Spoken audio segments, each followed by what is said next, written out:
ఈరోజు పరిస్థితి ఏమిటి అని అంటే బిర్యానీ పెట్టలేదు, ఎలాగూ ఉన్న పలావ్ కూడా పోయింది అని చెప్పి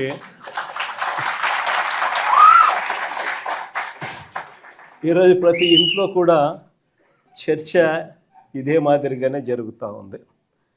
ఒకవైపునేమో సూపర్ 6లు సూపర్ 7లు మోసాలుగానే మిగిలిపోయిన పరిస్థితులు, మరోవైపున మన పథకాలన్నీ కూడా రద్దయిపోయి ఈరోజు పూర్తిగా చిన్నాభిన్నమైపోయిన పరిస్థితుల మధ్య గ్రామీణ ఆర్థిక వ్యవస్థ ఈరోజు కనిపిస్తూ ఉంది.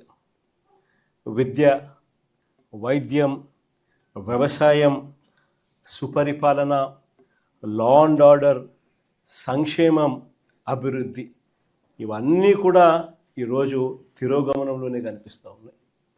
ఎక్కడా కూడా ఫలాని మంచి చేశాము అని చెప్పే పరిస్థితి పోయి ఈరోజు ఎక్కడ చూసినా కూడా తిరోగమనమే కనిపిస్తుంది.